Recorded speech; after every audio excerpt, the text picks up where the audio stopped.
Session 41, Part 1. Let's get inside our sun and around its creation. Let's begin.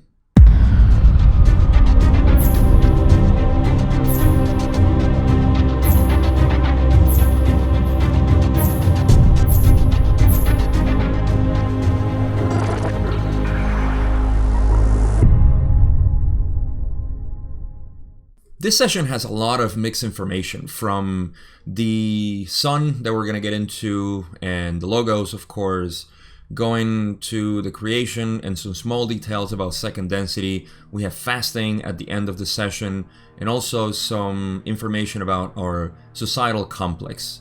So in this first part, we're going to explore just the sun, which is about half of the session, and everything that has to do with the creation and densities that we have been talking about. So it gives us a little bit more information to contribute to the model that we have in the Law of One, and some information about consciousness that I think is important and that Ra seems to emphasize a lot. So at the beginning of this session, I skipped the first 3 questions because these are personal stuff. I mean, when I say personal, it sounds like I'm, it's their personal stuff. It's just that it wasn't relevant to the overall Law of One content. And just to skip information, you can go read it if you want, in the books if you have them, or the lawofone.info, where the first 3 questions are, they're really about, Don was asking if they had to move to a different location. I think he said around 1,000 miles from the place, if that was going to affect the contact. And Ra simply said, it doesn't, because we're in the creation anyway. Like, we're not here, in Kentucky. We're everywhere. So it's not going to affect it. And also gave some instructions about how to prepare the place, which I actually think is interesting, the way Ra didn't say specific, but it gives us that impression that we all know that once we move to a place, we want to create that energy into the space that we want. And Julie, for example, she's really good at decorating and making the place really mellow and comfortable. Everywhere we go, she makes a really good environment. And everybody has their own touch and their own taste. You can see how how I am. This is my space. So everybody gives a little touch, and that makes you feel that you are, in a place that is sacred to you, or that is comfortable, that is nice. So that's the only takeaway that I can get from that. Ra did mention, paint any walls that you feel that are marred, or marred, like tainted or something like that. So I don't know, I guess that's just common sense for us. We want to make the place comfortable. And I think the other questions are just about, let me see, because I have them here. The banishing ritual, which is something that I'm not that familiar with, but it's a ritual where you draw a pentagram and you say a couple of chanting words and you move around. And I don't know if they used to do that at the beginning of each session. I believe they did, so that was part of it. Ra says yes. And then just Don confirming, if the move was fine, and all that stuff. So I skipped all that, and since we have a long session today and I want to cover as much as possible, which I think I'm gonna stop in question 13, we'll see.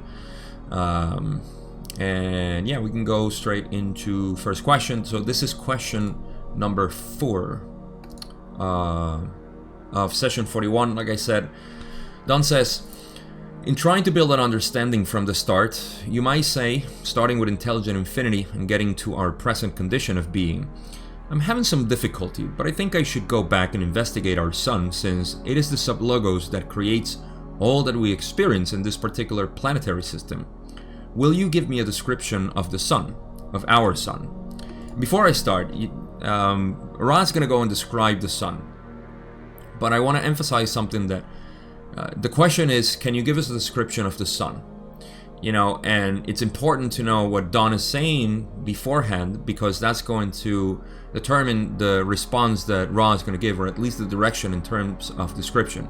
Not that I expected any less from Ra, but how thorough they are, in terms of explaining this. But see, the point of view from Don in this question is that, he wants to understand, like he wants to take a step back, I think he says. So yeah, I should go back and investigate our sun, since it is the sublogos that creates all that we experience in this particular planetary system. So he wants to take a step back, go to the sun, because that's the sublogos.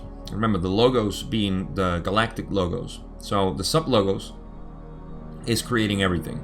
So he wants to know more about the sun. What does the sun do? And we're going to get some really good insights.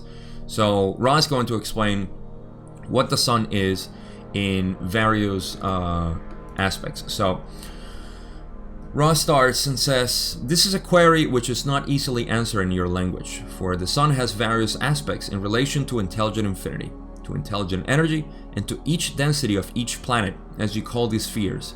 Moreover, these differences extend into the metaphysical or time-space part of your creation.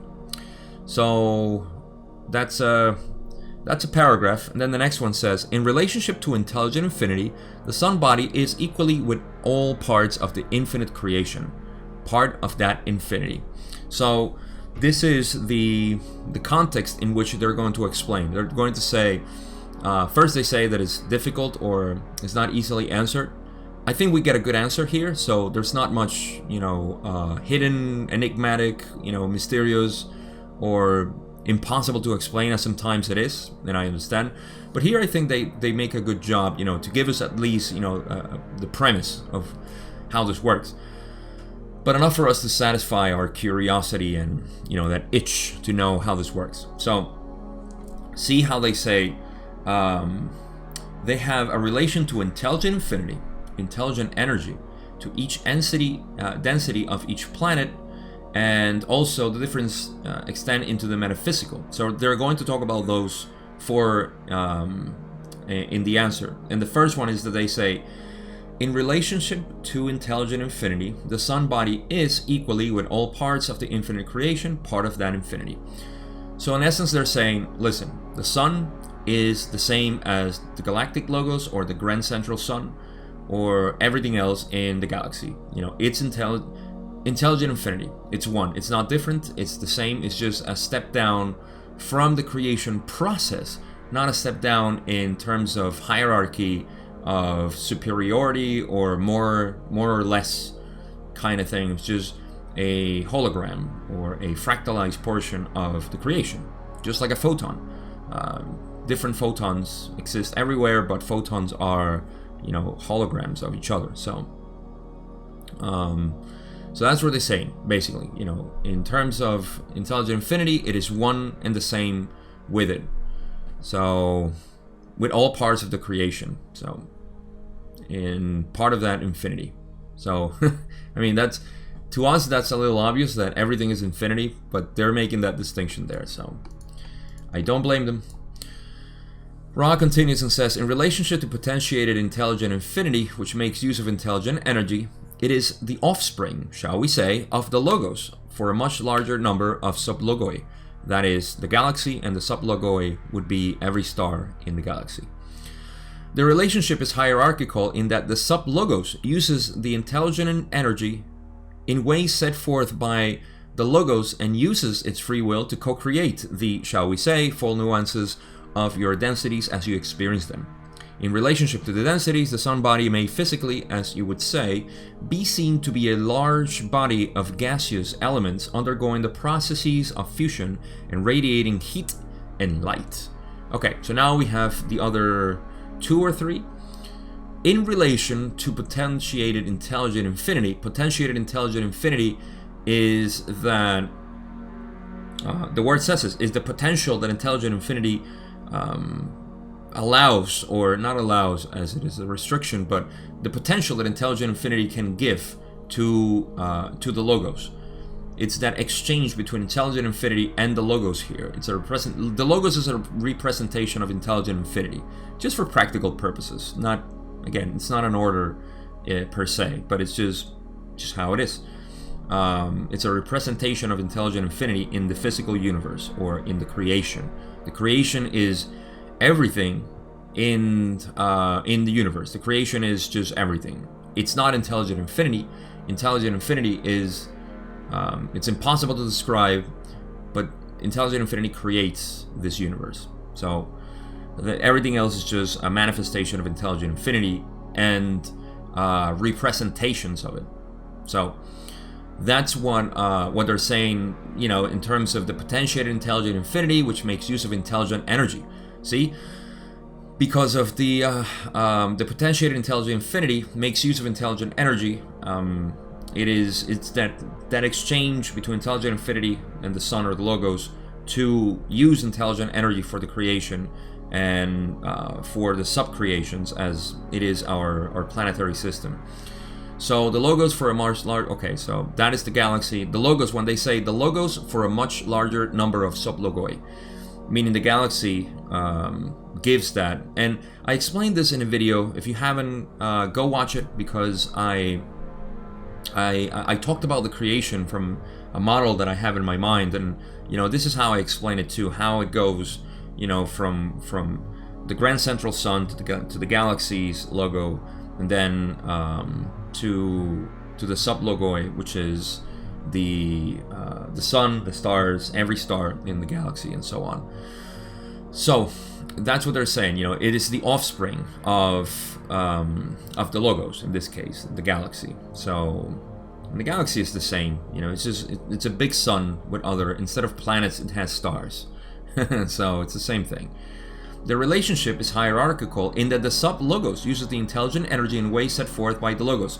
So it's hierarchical, again, not in terms of position in strata, but rather in the in its relationships to how the archetypes are managed. The archetypes are created by the grand central sun, and then are tinkered with and changed, and I don't want to say the word manipulated. In our philosophy, it sounds like the negative, but you know what I mean. It gets played with to create a different archetype or archetypal structure and handle to each star. So that's what they mean by hierarchical.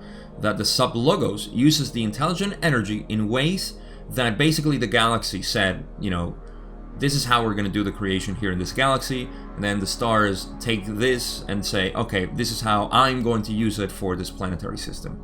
That's pretty straightforward. Uses its free will, of course, to co-create the full nuances of your densities as you experience them. Right. So it creates the octave, basically, and says, okay, I want to play with these rules or these archetypes in a way that I can create this octave of experience. So that's another way to describe the sun. Then, in relationship to the densities, the sun body may physically, as you would say, be seen to be a large body of gaseous elements undergoing the processes of fusion and radiating heat and light. This sounds to me like how we see it scientifically. What kind of body it is in physically. It's a body that is there, and that we and they say in all densities, I think, in relationship to the density. So they don't mention first the third, where we're kind of stuck more in our perception in the physical rather than the metaphysical. So they say in all densities, it is still a place. It's still a body in which, not a place, but a body that exists there. And that makes sense, as we understand what the sun is, which we're going to explore, of course, in this session, at least in this part. So yeah, it's just gaseous elements undergoing the process of fusion and radiating heat and light, which is the process of the physical sun. And it also has some metaphysical implications here, but we're gonna get into metaphysical now as the next part of Ra's answer. And they say, metaphysically, the sun achieves a meaning to 4th through 7th density, according to the growing abilities of entities in these densities to grasp the living creation and co-entity or other self-nature of this sun body. Thus, by the 6th density, the sun may be visited and inhabited by those dwelling in time-space, and may even be partially created from moment to moment by the processes of 6th density entities in their evolution. So we have here really cool stuff about what the sun is metaphysically.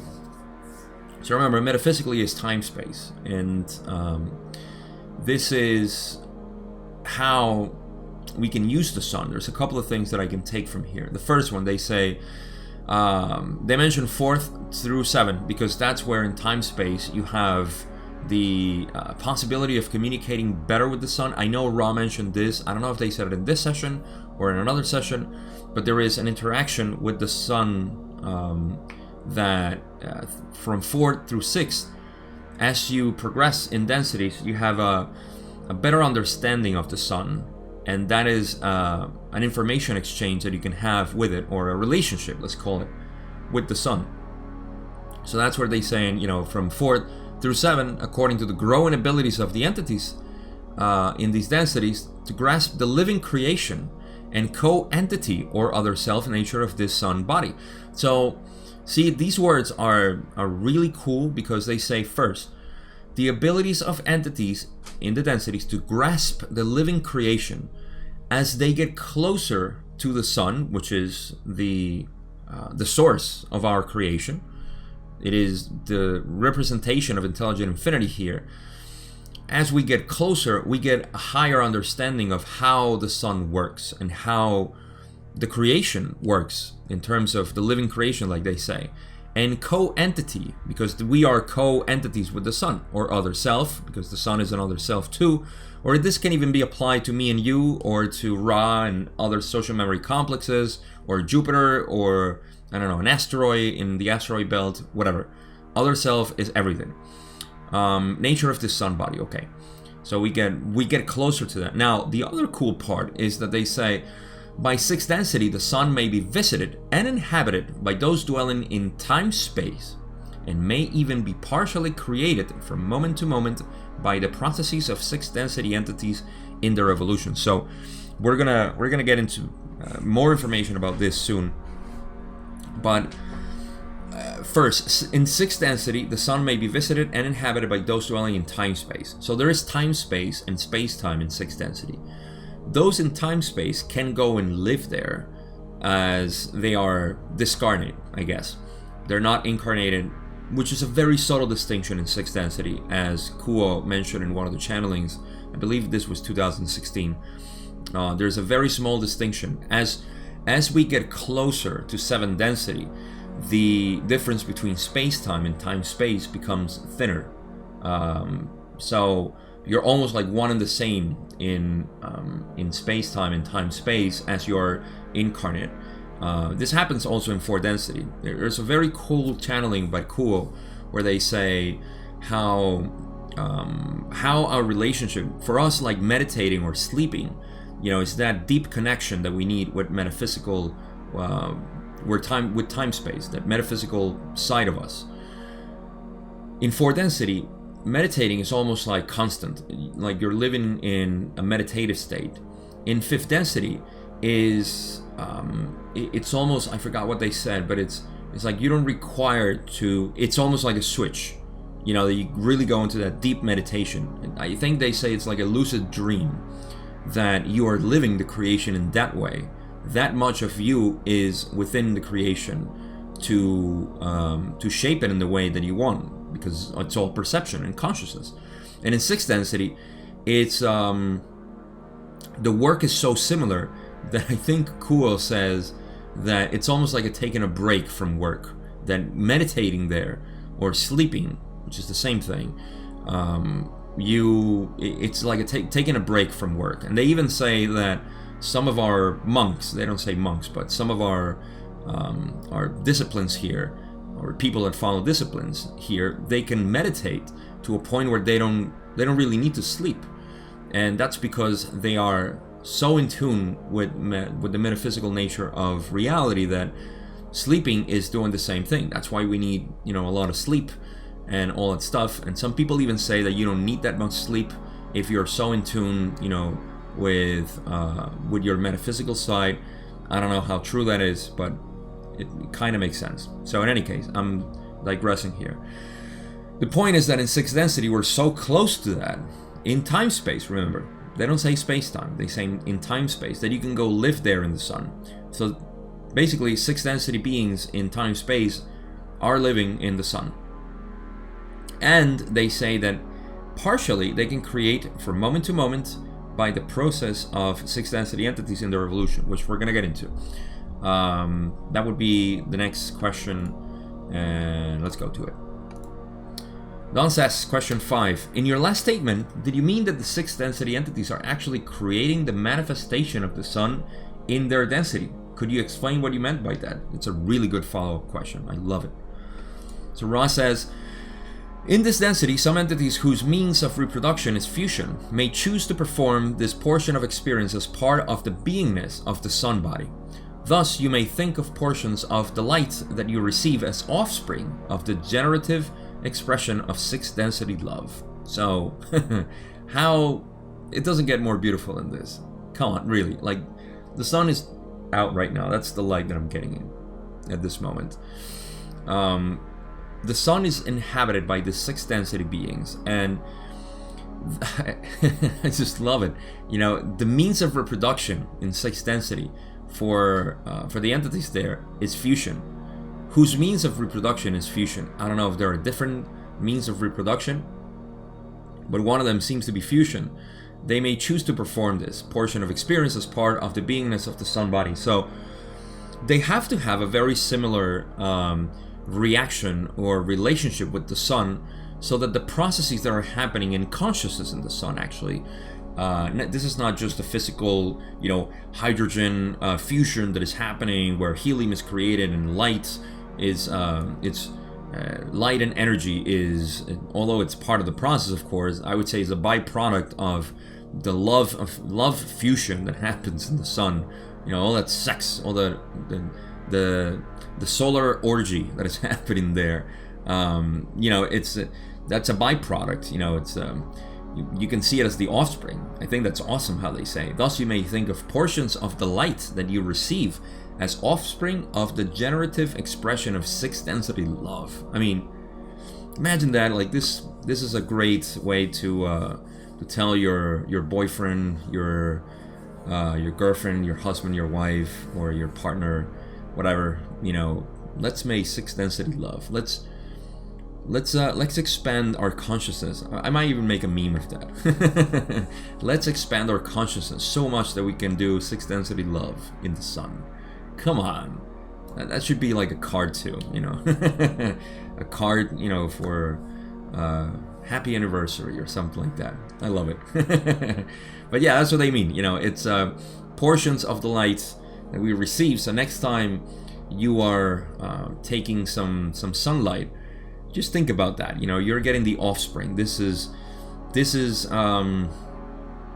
children of the sun that are coming through these photons and into our body, and all the spectrum of light that we receive. So it's just beautiful. So let's go into the next question. Orgasmic. So Don says, then could you say that 6 density entities are using the mechanism to be more closely co-creators with the infinite creator? Ra says, this is precisely correct, as seen in the latter portions of 6 density, seeking the experiences of the gateway density. So you can see how, again, going back to that explanation that I gave about how we get closer and closer to the creation as we move in densities. And at this point where they say, where Don is asking, of course, if they're using this mechanism to become more closer to the creator in this way. I think that's what Don said. Am I putting words in his mouth? Co-creators with the infinite creator. Yeah, to be more closely, basically be closer to the creator. And so Ra just says in different words, this is precisely correct, as seen in the latter portion of 6 density, which is seeking the gateway to intelligent infinity, which is 7 density. And that's what they say, seeking the experiences of the gateway density, which is 7 density.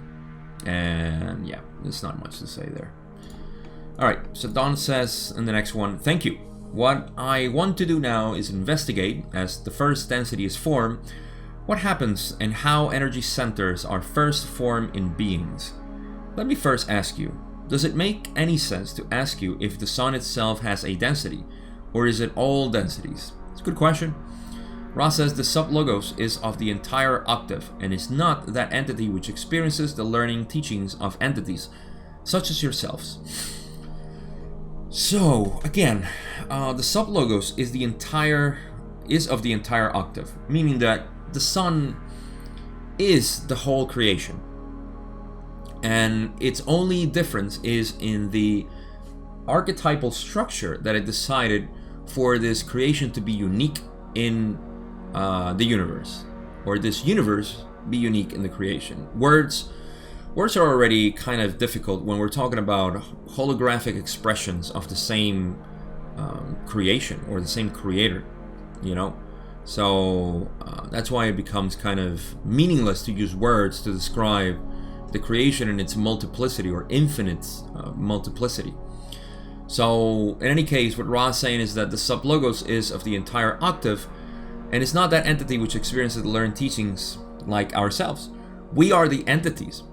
In the video that I mentioned, go watch it again if you're interested in this stuff, because I went for almost 40 minutes talking about the creation the way I see it, and overlapping it with science, astrophysics, and just science in general, conventional science that knows the Big Bang, and so on. So, what did I say? I mentioned that you see, from the grand celestial sun, we don't have entities experiencing per se. That comes in the octave of experience when we have the densities, because the densities are created for experiences to happen, where we have the veil and we have a progression and all that stuff for separate portions of, say, the creator. But you can see the step down process to make a creation in the universe this way. The grand central sun infinitely divides itself into galaxies. These galaxies possess the intelligence of the grand central sun, which is the major logos. I forgot what Ra mentions it. They call it a logos. But again, words are hard to describe this, but let's just call it the main logos, the boss, the boss logos. These archetypes are spread out across the same archetypes, again, across the galaxies, and the galaxies, each of them play with them and say, okay, I'm going to move it this way, like a Rubik's Cube, I think it's called. You move it in different ways and you create different archetypes and say, the same archetypes move in different ways and say, okay, this is going to be my creation and all the stars are going to have this. But with free will, of course, to modify them.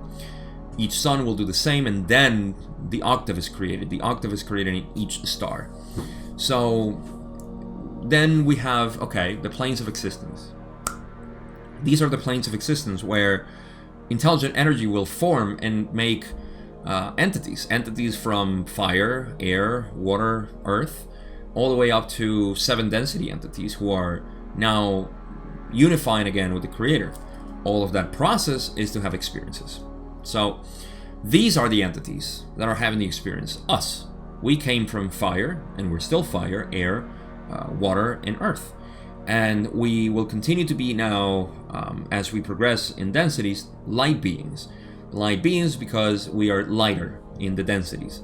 And that's just how we progress. That's just how, we planned it. So we are the entities. But the logos, or the sub-logos, the sun here, is not of the creation. It is of the entire octave, because it is the projection of the octave. So I hope that makes sense. We are the sun. We are all the sun, basically. We're just tiny fractions of the sun experiencing itself, and the sun itself is the galaxy, and the galaxy is itself the creation.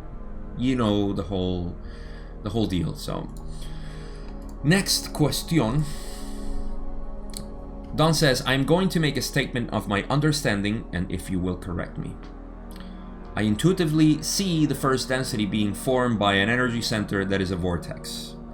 This vortex then causes these spinning motions that I have mentioned before of the light, vibration, which is light, which then starts to condense into the materials of the first density. Is this correct? This is a beautiful question, actually. the first density being formed by an energy center that is a vortex. I think we're gonna see some flaw in Don's thinking a little bit, but this is pretty cool. Ra says this is correct as far as your reasoning has taken you. However, it is well to point out that the Logos has the plan of all the densities of the octave in potential completion before entering the space-time continuum in the first density. Thus, the energy centers exist before they are manifest. Man, we need some really awesome visualization here for this to happen. And again, this is in part why I created the video that I just posted talking about this, because I was meditating or reflecting on this rather, and I really enjoy the visualization that I had. So Don's question is, he's going from a very narrow perspective, not, of course, no offense. It's just, from a very localized, rather, not narrow, but localized, that sounds better. Localized perspective of saying that, he sees the first density as a vortex, and from that vortex then causes spinning motions that I have mentioned, light, which starts to condense into materials of the first density. This is true. It is true because everything is a vortex. Even a photon is a vortex. So, as far as his reasoning has taken him, Ross says. So cute. So, however, it is well to point out that the Logos has the plan of all densities. So, let me explain this part. The potential of, did they say potential? Yeah, in potential completion. Now, I want you to see the octave express and as a prism, right? A prism of light, all densities from red to violet. Those are the densities, and I want you to create a matrix in that visualization. You can see the prism of the light coming from white light to the prism. Those are the 7 densities, the octave, and in that octave, put a matrix on it, like a bunch of squares or ones and zeros, whatever you want. All the potentials are there from the beginning, meaning that that matrix, which is like a piece of paper that you put on top of all these colors, right? That is the potential in which intelligent energy can follow different paths from red, which is first density, orange, second density, and so on. There are different potentials, and all of them, like they say, it is well to point out that the Logos, the Sun, has the plan of all the densities of the octave, okay, has the matrix created in potential completion before entering the space-time continuum in first density. So before anything is manifested in the physical universe, the Logos already created a matrix, if you will, for all the densities in which all the potentials are there. Thus, the energy centers exist before they are manifest, because the energy centers exist because they're part of the matrix. In the matrix of, say, our chakras have been here. It's just that we as entities haven't activated them in the way that we do. And this is why no matter what decision you make in your life, oh, did I do something wrong? Did I do something right? Did I do whatever, good or bad? It doesn't matter. You're doing something unique that nobody else will do in the universe, because you are very unique in the sense that you are the only one following this specific path from the beginning of creation to the end. So no matter how you do it, and that's why Ra emphasizes, like, relax, you're following the perfect path, because all paths lead to the Creator. So you are a perfect path. Whatever distinction you have in your path it's just what it is. This is also why you can overlap all this stuff with Zen Buddhism or Hinduism in general, where, you shouldn't have, or Taoism is much more emphasized in this too, that leave things to the course of nature. Things are. There is no judgment. There is no definite truth. Nobody can say within the illusion that something is real. I mean, that's nonsense. But that requires a different thinking, and I know in Western society we're not used to that. But that is how it is. And, here from a sophisticated standpoint, from, metaphysical and esoteric knowledge, we can get the same concept, the same idea. Jesus used to say this too. I mean, this is why I say that the law of one it's for people who resonate with it, because it's rather complex, but it's a beautiful model, just like any other tradition of understanding consciousness. And in this way, we can see that all paths are already created. It is our decision to how to traverse it. So, I hope that makes sense. If not, leave me a comment. I love expanding on this, and any questions, of course. I love to get to them. So, Don continues and says, then, what is the simplest being that is manifested? I'm supposing it might be a single cell or something like that. And how does it function with respect to energy centers? I'm going to respond and then get to or follow Ra's answer, actually, then interpret myself something.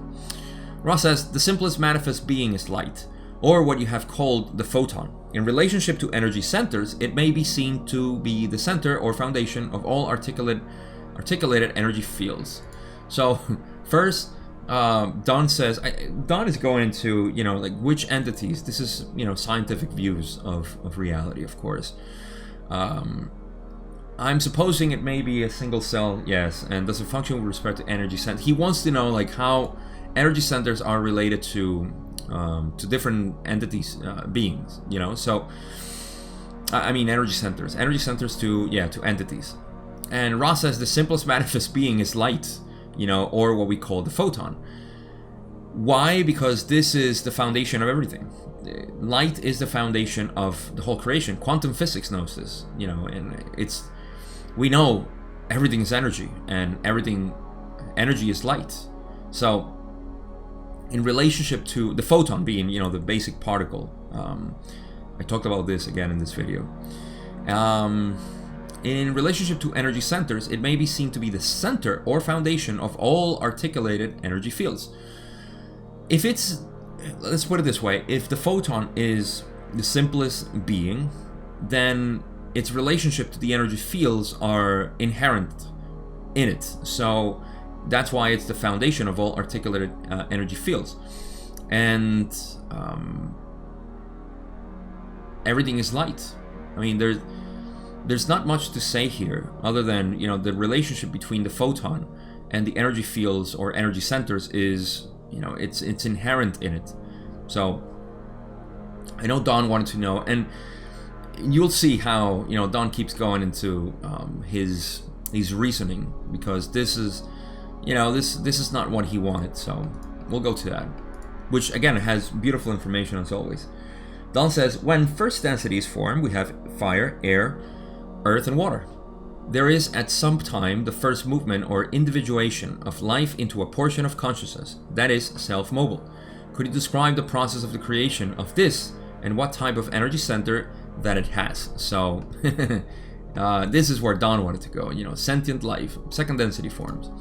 So Ra says, the first or red ray density, though attracted towards growth, is not in the proper vibration for those conditions conducive to what you may call the spark of awareness.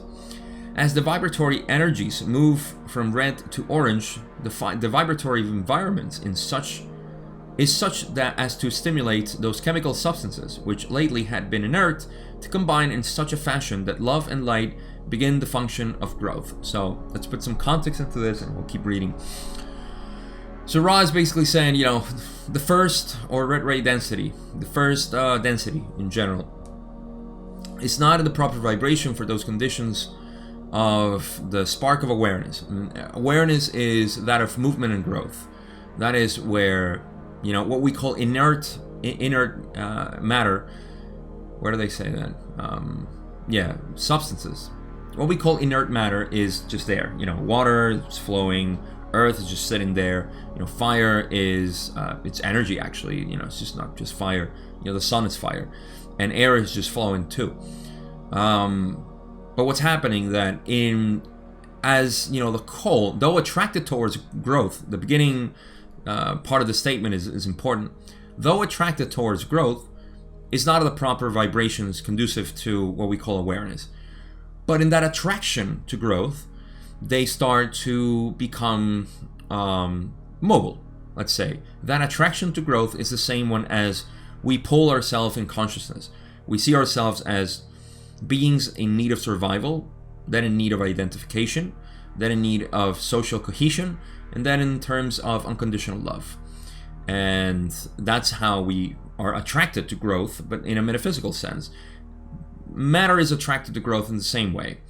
So that's what starts forming, and they say as the vibratory energies move from red to orange, these vibratory energies are referring to once the planet has formed and all the matter is there, all the first density planet is formed. Let's call it, it wouldn't be properly called harvest, but it's the first, let's call it harvest just for consistency. The transition of vibratory energies move from red to orange. That means that that band of red crosses, the planet crosses to orange. Now the vibratory environment that the sun is providing to the planet is to grow, move and grow. That is where matter starts moving and growing. That's DNA. That is the beginning, and that is the missing link between the inert matter and molecules, organic molecules that can be replicated in the laboratory, but they don't have, if left long enough, of course, they would, if they have, the ability to grow. And there's so much research on this too. Russians did amazing research on this, but I digress. The point is that once we get into that environment, the planet gets into that environment of growth, then matter will become alive, basically. That's why they say vibratory environment is such as to stimulate those chemical substances, organic molecules, which lately had been inert, just sitting there, to combine in such a fashion that love and light begin to function of growth.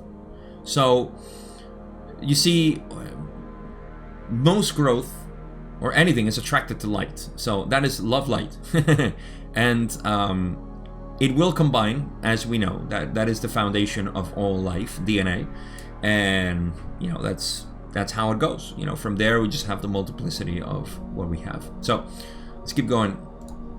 Ross says, the supposition which you had earlier made concerning single-cell entities, such as the polymorphous dinoflagellate, is correct. The mechanism is one of the attraction of upward spiraling light.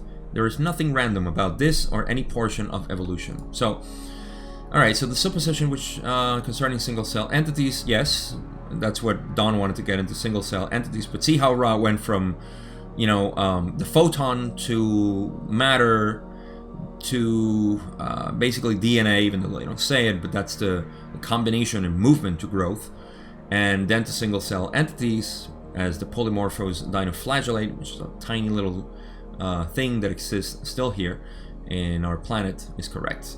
The mechanism is one of the attraction of upward spiraling light. That's the mechanism. The mechanism is just growing, physically first and then metaphysically. There's nothing random about this or any portion of evolution. Evolution is just a path, like I said, in the matrix, through the densities. What path does it take? That depends on, the rules set forth by the logos, which is, all those little square things or binary systems that we can have and code life. So it depends on that. And, there's nothing random about it. Random evolution, sure. For our limited mind, of course. So, next question, Don says, as I remember, the polymorphous dinoflagellate has an iron rather than a copper-based cell. Could you comment on that? Ross says, this information is not central. Well, they didn't say it that way, but I like to say it. This information is not central. The base of any metabolism, shall we say, is that which may be found in the chemical substances of the neighborhood of origin. So this is pretty simple. Don is saying, I think, what do they say? It's iron cell. They say that it has an iron rather than a copper base cell. I think my biology fails here, but I think copper cells are what we have and plants too, or I'm not sure if it's plants and we have iron base. Yeah, because we have iron in our blood. So yeah, there is I think the distinction here, because the dinoflagellate, again, it's just a quick read that I had. It's I don't know if it's between. It's a form of plankton, I think. So it's plant, but it has like an iron base. So is it an animal? Is it a plant? And this is a question that always puzzles, a lot of scientists. Like, well, we don't know if this is a plant or not. Are fungi plants, or are there animals that are closer to animals, but they're still in the kingdom of, they look like plants. It's just trying to put things into boxes. We like to do that. Whereas it's a lot easier to just say, I have no idea what that is. It's a pretty honest, thing. I mean, to get and explore it, that's cool. To have diversity and know like, oh, look how different these things are, and we can explore it. But to have boxes and say like things need to fit these boxes, and then another box just comes out and says like, wow, here I am, a platypus. And they're like, what the hell? Where do I put you, platypus? So you see, there's a lot of thinking here. In any case, the copper base cell is, I think, because they're supposed to be plants, but the dinoflagella has an iron, which is like animals. So Ross says, first of all, is like, listen, man, this is not really important, but the base of any metabolism will be, what it finds in its environment. I mean, we have a saying in English, in Spanish, where they say, if from the sky you get lemons, then learn to make lemonade. Like, you use whatever it's given to you. And, in terms of the environment, you use whatever's in the environment, so we adapt to that. So it's not central. All right, so Don is going to continue on this and say, I was just commenting on this because this indicates that it has the motion of our animal life with copper-based cells. Oh, there you go. Yet it has the iron-based cell of plant life, indicating a transition. I think that's reversed. Copper-based cell, animal life, maybe not. Indicating a transition from possibly plant to animal life. Am I wrong? My memory's a little fussy on this. So maybe I got it wrong. Reversed. So Ross says, it is not that you are incorrect, but that no conclusions should be drawn from such information.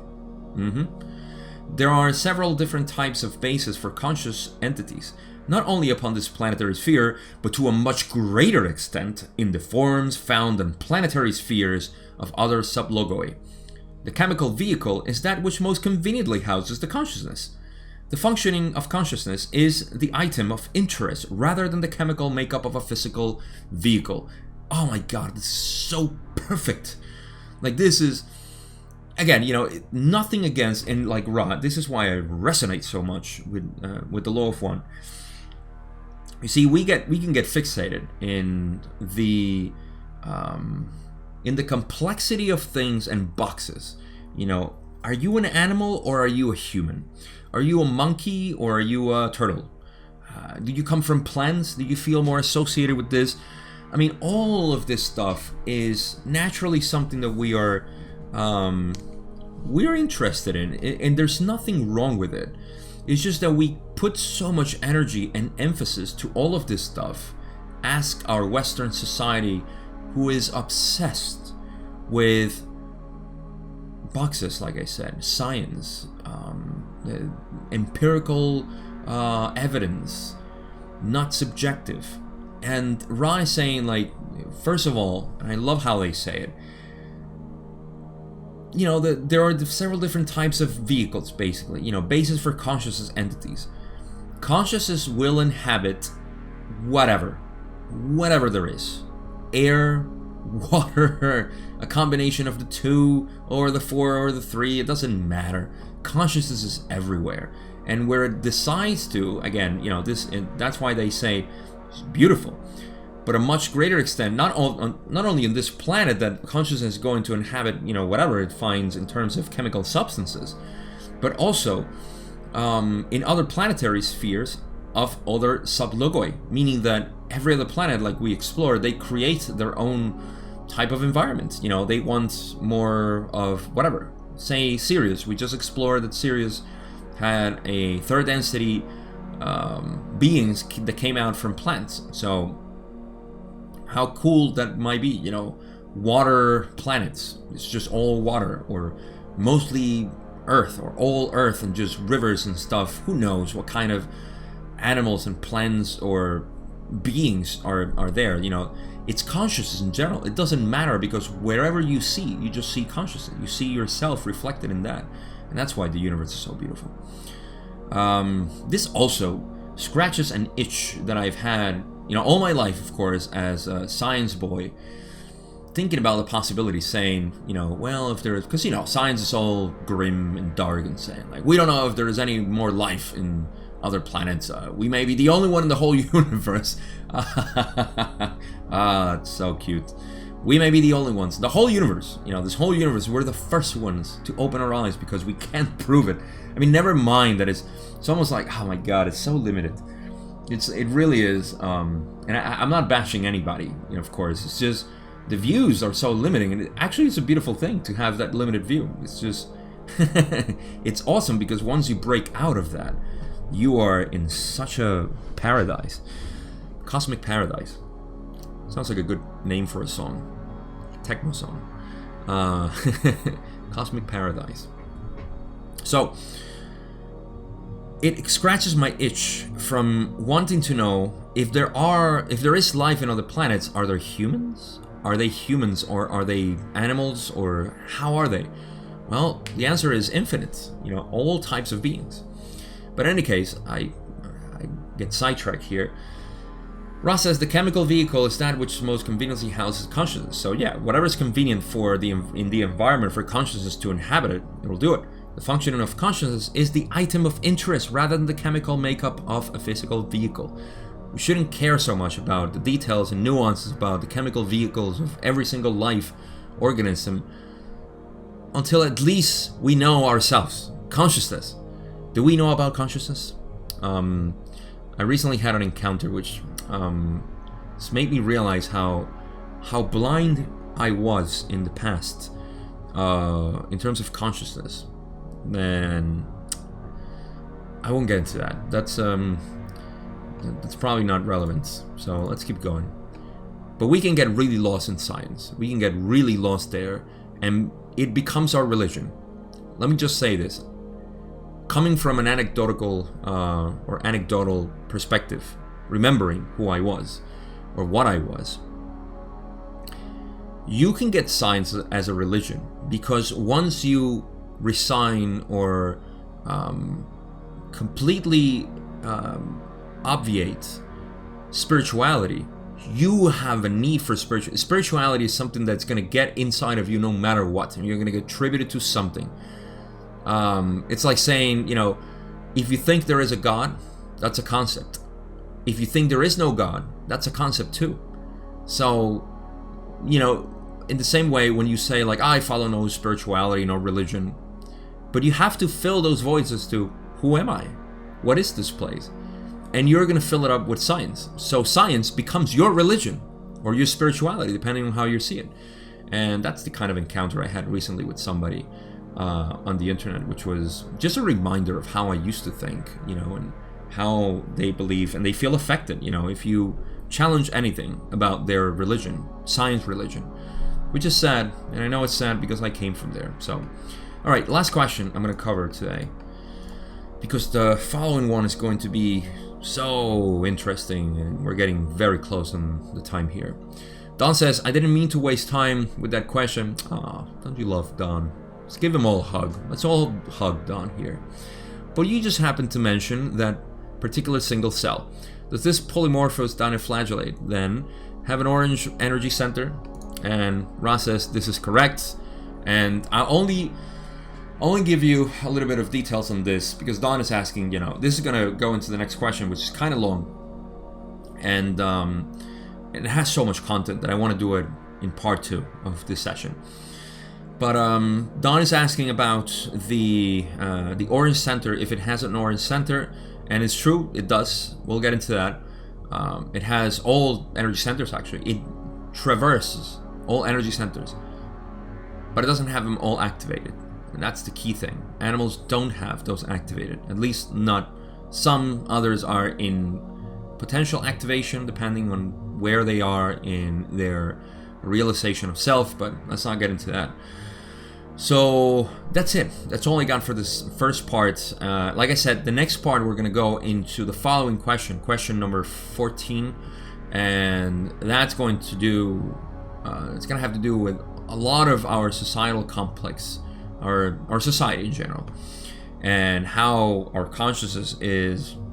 It's kind of it's backwards literally. We'll see why. You'll wait. Next week we'll get into that. So, conclusions. We explored a couple of things that are really important, and for practical sense, I want to talk about the creation itself and consciousness. Those are the two things that are really important to me.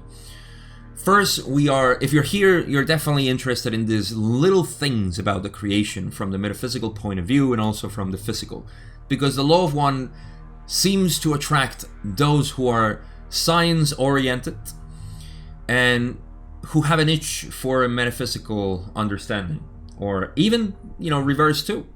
People who have a very strong metaphysical formation and they love to see the marriage with the physical universe that we know and our modern science tries to understand. So, what do we have? We have a creation that is set to have been created already. The potential is there. It's not like this is the divine plan, the divine matrix. This is the divine matrix. All potentials are there from the beginning. Before first density, the matrix has been created. And it's not to say like, oh, my life is... See, this is the beauty of free will seen from this perspective. Take a look at this. People may say like, oh, well, if my free will is not... because a lot of people get into free will and they say, well, it's not like I have free will to do whatever I want. It's free will of decision making, and that's boring and so on. But they're seeing everything backwards, because your free will, being of decision, changes your reality from perception rather than from the physical. You're not working from the outside in, you're working from the inside out. So free will, as it is explained literally what it is, which is a decision making. In this path, you can see that as perception is changed, your path in the matrix is changed. So say you decide, you say like, oh, I lost my life, I don't know, I've spent 25 master cycles in third density trying to polarize, and I finally polarized towards the negative, and I went to fourth density and fifth density, and then I realized that I was positive, so I went back to fourth density. It doesn't matter what path you take within the matrix, you're gonna end up at the end in the infinite creator. And of course, I'm drawing like a very chaotic and just out of my mind, type of example here of an entity going 25 master cycles. Oh my God, it's a lot. I hope nobody has gone through that. Or if not, who cares? Why not? Infinite time. So I'm so stupid. So it doesn't matter. What matters is your perception. And your free will decides what type of perception you have. So this is why, while everything is there is no like cosmic plan. Oh, I have everything written down for me too before I came into this incarnation. No, we got rid of that when we talked about catalyst programming. We know that it's not like we come here and we're like subservient to the oversoul. What's the other word? Oh my God. The higher self. We're not subservient to it. In fact, we wish, we were, because our higher self is always giving us the right information. We have free will, right?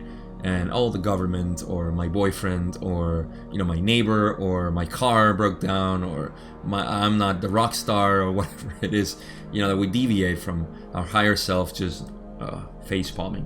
In any case, this is a way to relax. This is a good information to relax and say, okay, everything is fine, no matter what I do. It's really conscious. Oh, and the other part is consciousness, of course. We are that portion of consciousness. If we want to see more of the creation, rather, it's not like, we want the direct path to enlightenment. Why care about enlightenment? Enlightenment is just fun, because the more you know, the more, you enjoy this life. So it's not needed. You don't need to provide enlightenment to anybody, much less to yourself, unless you really dig it. If you dig it, then the information is there. But in any case, that's consciousness. We are that portion of consciousness exploring itself, And the end product is just being one with the creation. It's that simple. It's knowing who we are. So with that, I come to the end of this first part, session 41. Like I said, part 2 of session 41 is going to cover that part of our societal structure, our consciousness again, and more about other stuff. Fasting, I think, it's also involved there, and some other questions, random stuff. So thank you so much for watching this video. As always, I appreciate you leaving any comments. Like, share it, subscribe, you know, the whole deal, to make the channel grow even more for those people who are interested, of course, and who really dig this Law of One material. So with that, again, thank you, love you, see you next time.